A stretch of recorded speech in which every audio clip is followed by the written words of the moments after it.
சமயநல்லூர் அருகே நடைபெற்ற புதிய தார்ச்சாலை அமைக்கும் பணிக்கான பூமி பூஜையில் அமைச்சர் பி மூர்த்தி கலந்து கொண்டு பணிகளை துவக்கி வைத்தார்.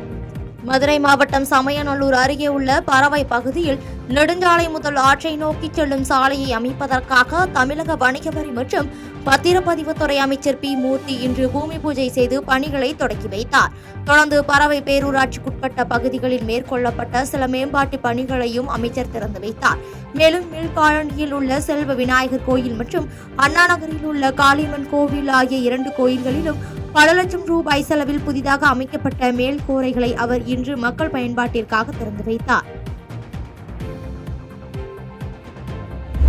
கரூரில் நடந்த சம்பவம் குறித்து வெளியாகும் அனைத்து வீடியோக்களும் விசாரணை ஆணையம் மூலம் விசாரிக்கப்படும் என கோவையில் முன்னாள் அமைச்சர் செந்தில் பாலாஜி பேட்டியளித்துள்ளார். திமுக கோவை மாநகர் மாவட்ட பொறுப்பாளராக புதிதாக அறிவிக்கப்பட்டுள்ள துரை செந்தமிழ் செல்வன் இன்று பொறுப்பேற்றார். அதனை முன்னிட்டு காந்திபுரம் பேருந்து நிலையம் அருகில் பெரியார், அண்ணா, கலைஞர் ஆகியோரின் சிலைகளுக்கு அவர் மரியாதை செலுத்தும் நிகழ்ச்சி ஏற்பாடு செய்யப்பட்டிருந்தது.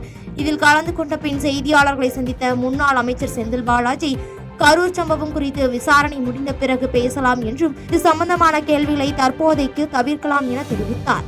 தொடர்ந்து கரூரில் நடந்த சம்பவம் குறித்து வெளியாகும் அனைத்து வீடியோக்களும் விசாரணை ஆணையம் மூலம் விசாரிக்கப்படும் எனவும் தெரிவித்தார். விசாரணை நடைபெற்றுக் கொண்டிருக்கின்றன. இந்த விசாரணை முடிந்த பிறகு அது சம்பந்தமா பேசினா சரியா இருக்கும். தொடர்ந்து அது சம்பந்தமான கேள்விகள் தவிர்க்கலாம். புது வீடியோக்கள் வெளியாகிட்டு அது போகிறது போகட்டும். அதெல்லாம் எந்தெந்த வீடியோக்கள் வெளியாகிறதெல்லாம் விசாரணை ஆணையத்தில் கொடுப்பாங்க. விசாரணை ஆணையம் விசாரிப்பாங்க. அது விசாரணை முடிந்த பிறகு நம்ம அது சொந்தமான கருத்துக்கள் சொன்னார். ஏற்கனவே என்னுடைய தரப்பில் இருக்கக்கூடியது நாங்கள் அங்கே என்ன இருந்து பார்த்தது அதெல்லாம் ஏற்கனவே முழுவதுமாக சொல்லப்பட்டிருக்கு. திரும்ப அதுக்குள்ள போக வேண்டியதில்லை. சிவகாசி அருகே உள்ள பட்டாசு கடையில் திடீரென பயங்கர வெடி விபத்து ஏற்பட்டதால் பரபரப்பு ஏற்பட்டது. விருதுநகர் மாவட்டம் சிவகாசி அருகே அனுப்பன்குளம் பகுதியில் கார்த்திகேயன் என்பவருக்கு சொந்தமான பட்டாசு கடை உள்ளது. இந்த பட்டாசு கடையில் இன்று காலை வழக்கம் போல் வியாபாரம் நடைபெற்றுக் கொண்டிருந்த பொழுது எதிர்பாராத விதமாக திடீரென பட்டாசு கடையில் தீ விபத்து ஏற்பட்டது. தொடர்ந்து அருகில் இருந்த குடோனிலும் தீ விபத்து ஏற்பட்ட நிலையில் இதுகுறித்து தகவல் அறிந்து விரைந்து வந்த சிவகாசி தீயணைப்பு துறையினர் 3 வாகனங்களில் வந்து 1 மணி நேரத்திற்கும் மேலாக போராடி தீயை அணைத்தனர். இதனால் அப்பகுதியில் கடும் போக்குவரத்து நெரிசல் ஏற்பட்ட நிலையில் இந்த தீ விபத்து குறித்து சிவகாசி கிழக்கு காவல் நிலைய போலீசார் வழக்கு பதிவு செய்து விசாரணை மேற்கொண்டு வருகின்றனர். கரூர் சம்பவத்தை தொடர்ந்து தமிழகம் முழுவதும் அரசியல் கட்சிகள் ரோட் ஷோ நடத்துவதற்கு அரசு தடை விதிக்க வேண்டும் என தமிழ்நாடு வணிகர் சங்கங்களின் பேரமைப்பு தலைவர் விக்ரமராஜா வலியுறுத்தியுள்ளார். நெல்லை மாவட்டத்தில் அக்டோபர் 7ஆம் தேதி நடைபெறும் கடையடைப்பு சம்பவம் தொடர்பாக மாவட்ட ஆட்சியர் மற்றும் வணிக நிறுவனங்களுடன் பேச்சுவார்த்தை நடத்துவதற்காக வருகை தந்த தமிழ்நாடு வணிகர் சங்கங்களின் பேரமைப்பு தலைவர் விக்ரமராஜா செய்தியாளர்களை சந்தித்தார். அப்பொழுது பேசிய அவர், வணிக நிறுவனங்கள் அதிகம் இருக்கும் பகுதிகளில் கூட்டம் நடத்த தடை விதிக்க வேண்டும் உள்ளிட்ட கோரிக்கைகளை முன்வைத்து முதலமைச்சரை சந்தித்துள்ளதாகவும், தீபாவளி பண்டிகை நெருங்கும் வேளையில் வணிக வரித்துறை அதிகாரிகள் தங்களை கவனித்துக் கொள்ளுமாறு வணிக நிறுவனங்களை நெருக்கடி கொடுத்து வருகின்றனர் என்றும் இது தொடர்பாக முதல்வரை சந்தித்து புகார் அளிக்க இருப்பதாக தெரிவித்தார். தொடர்ந்து பேசியவர், கரூர் சம்பவத்தை தொடர்ந்து தமிழகம் முழுவதும் அரசியல் கட்சிகள் ரோட் ஷோ நடத்துவதற்கு அரசு தடை விதிக்க வேண்டும் என வலியுறுத்தினார். கரூர் சம்பவத்தில இருந்து தமிழ்நாடு வணிக சங்க பேரவைக்கு ஒரு கோரிக்கை மட்டும் முதலமைச்சர் கொடுத்திருக்கோம். இந்த ரோடு ஷோ கட்டாயமா தடை செய்யப்பட வேண்டும். மார்க்கெட் பகுதியில் கூட்டம் நடத்துவது தடை செய்யப்பட வேண்டும். பேனர் வைக்கின்ற கலாச்சாரம், மார்க்கெட்ல கடைகளை மறைத்து பொதுமக்கள் இடையூறாக வைக்கக்கூடாது என்ற கோரிக்கையாக நாங்க மனு கொடுத்திருக்கிறோம். இதை தாண்டி நீதிமன்றமும் போக தயாராகிட்டு இருக்கோம். அதுக்குரிய சட்ட நடவடிக்கை எடுக்கப்பட்டிருக்கிறது. முதலமைச்சரும் மிக அழகா அறிக்கை கொடுத்திருக்கிறாங்க. விரைவாக இதை முறைப்படுத்துவோம். இந்தியா முழுவதும் திரும்பி பார்க்கக்கூடிய வகையில் சட்டத்தை வழிபடுத்துவோம் என்று சொல்லி இருக்கிறார்கள். உண்மையிலே கரூர் சம்பவம் என்பது ஒரு மறக்க முடியாத கசப்பான சம்பவம். நாமக்கல் மாவட்ட முன்னாள் பாஜக கட்சியின் மாவட்ட தலைவர் மனோகரன் மறைவுக்கு அஞ்சலி செலுத்தும் விதமாக மத்திய இணையமைச்சர் எல் முருகன் மனோகர் திருவுருவ படத்திற்கு மலர் தூவி மரியாதை செலுத்தினார். நாமக்கல் மாவட்டம் முன்னாள் பாரதிய ஜனதா கட்சியின் முன்னாள் மாவட்ட தலைவர் மனோகரன் கடந்த மாதம் உடல்நிலை சரியில்லாமல் உயிரிழந்தார். இந்நிலையில் அவரது குடும்பத்திற்கு ஆறுதல் கூறுவதற்காக மத்திய இணையமைச்சர் எல் முருகன் அவரது வீட்டிற்கு நேரில் சென்று மனோகரன் திருவுருவ படத்திற்கு மலர் தூவி மரியாதை செலுத்தினார். பின்பு அவரது குடும்பத்தாருக்கு ஆறுதல் கூறினார். அப்போது பாரதிய ஜனதா கட்சியின் மாவட்ட தலைவர் சரவணன், மேற்கு மாவட்ட தலைவர் ராஜேஷ்குமார் மற்றும் பாஜக கட்சி நிர்வாகிகள் ஆகியோர் உடனிருந்தனர். பழனிசாமியை இந்த தேர்தலில் வீழ்த்தாமல் அமமுக ஓயாது என்று அமமுக பொதுச் செயலாளர் டிடிவி தினகரன் தெரிவித்துள்ளார். திருச்சியில் அம்மா மக்கள் முன்னேற்றக் கழக நிர்வாகிகள் ஆலோசனை கூட்டம் காட்டூர் பகுதியில் உள்ள தனியார் திருமண மண்டபத்தில் நடைபெற்றது. இந்நிகழ்ச்சியில் அமமுக பொதுச் செயலாளர் டிடிவி தினகரன் கலந்து கொண்டார். முன்னதாக செய்தியாளர்களை சந்தித்து பேசிய டிடிவி தினகரன், தற்போது அதிமுகவில் புரட்சித் தலைவர் கட்டமைத்த அந்த கட்சியின் அடிப்படை சட்ட விதிகளை எல்லாம் தகர்த்தெறிந்துவிட்டு பழனிசாமி அந்த கட்சியை EDMK-ஆக ஆக்கிவிட்டார் எனவும், பழனிசாமியை இந்த தேர்தலில் வீழ்த்தாமல் அமமுக ஓயாது என்று கருத்து தெரிவித்தார். தொடர்ந்து பேசியவர், கரூரில் நடந்த துயர சம்பவம் ஒரு விபத்து என்றும் அதற்கு விஜய் தார்மீக பொறுப்பேற்க வேண்டும் என வலியுறுத்தினார்.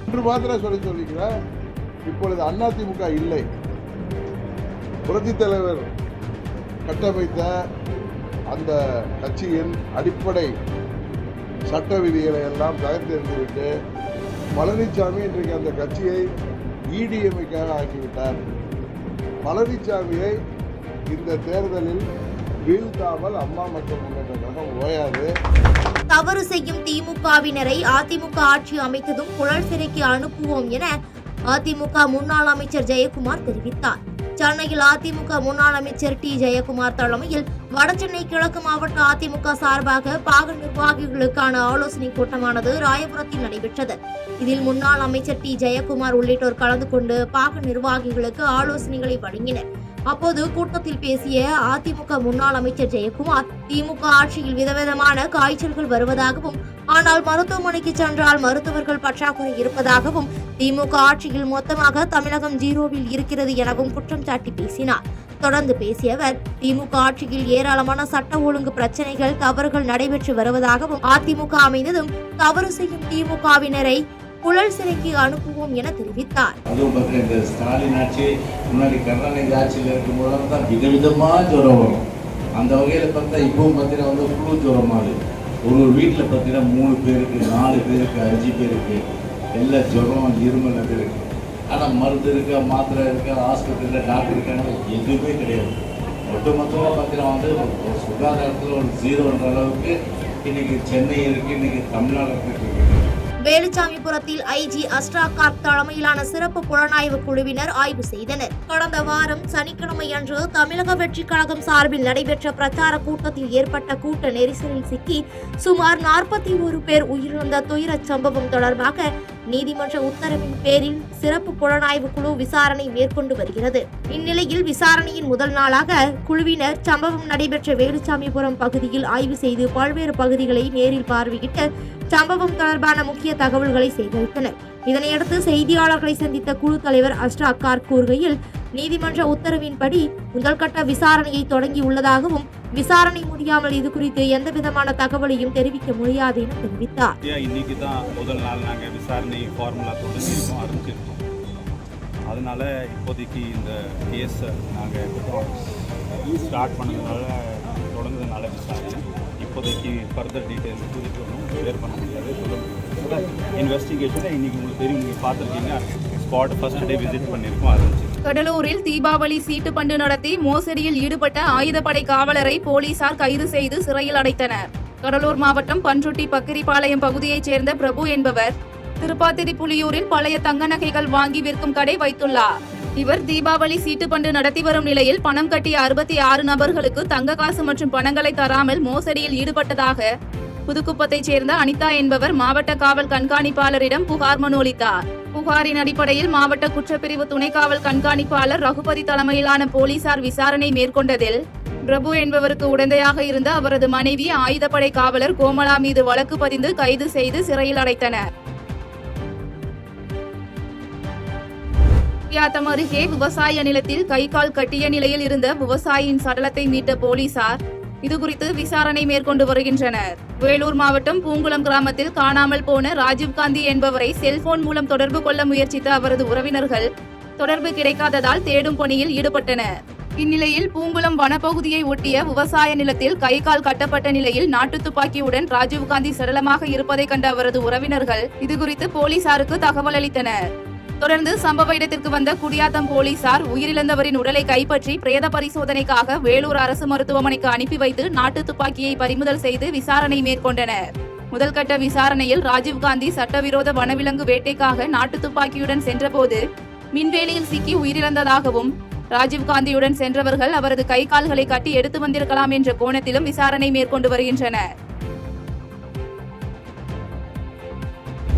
சித்தேஸ்வரன் மலை பயணத்தின் போது வழி தவறி சென்றவர்களை போலீசார் வனத்துறையினர் உதவியுடன் பத்திரமாக மீட்டனர்.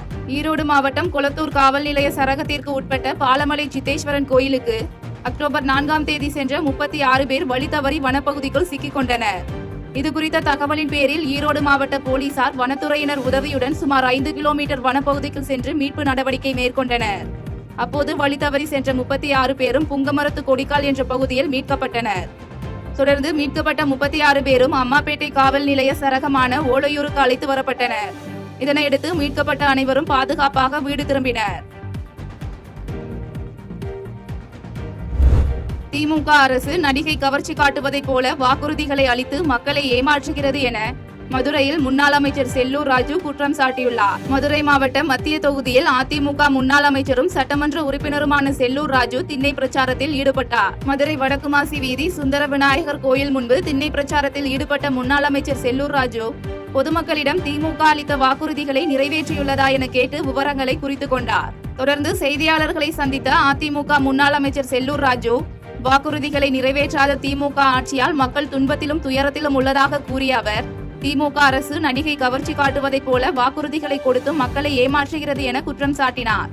தொடர்ந்து நீட் விவகாரத்தில் தமிழகத்திற்கு அநீதி இழைத்ததே காங்கிரஸ் தான் என்றும் ப. சிதம்பரத்தின் மனைவிதான் நீட் தேர்விற்காக உச்சநீதிமன்றத்தில் வாதாடியவர் என்றும் குறிப்பிட்டவர், அதிமுக ஆட்சியில் தமிழகம் முன்னேறவில்லை என முதலமைச்சர் பெரிய நகைச்சுவை செய்து வருவதாக தெரிவித்தார். நயன்தாரா 5 கோடி கேட்கிற ஒரு பாட்டுக்கு, அவங்க சொல்ற மாதிரி டான்ஸ் ஆடுறது, அது மாதிரி மக்களை ஏமாத்துறதுக்கு ஒரு 10 டான்ஸை நாங்க அவங்க 525 வாக்குறுதியில 10 டான்ஸ், இந்த உடான்ஸ் விட்டுருக்காங்க இல்லையா, அந்த உடான்ஸுகளை நாங்க இப்ப சொல்றோம். ஏன்னா செய்திகளை உடனுக்குடன் தெரிந்து கொள்ள கீழ்கண்ட கேபிள் மற்றும் டிடிஹெச் நெட்வொர்க்குகளில் எம்நாடு செய்தி தொலைக்காட்சியை காணுங்கள்.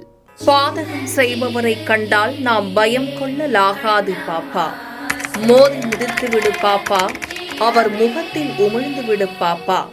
அண்மை செய்திகளை உடனுக்குடன் தெரிந்து கொள்ள இணைந்திருங்கள் எம்நாடு தொலைக்காட்சியுடன்.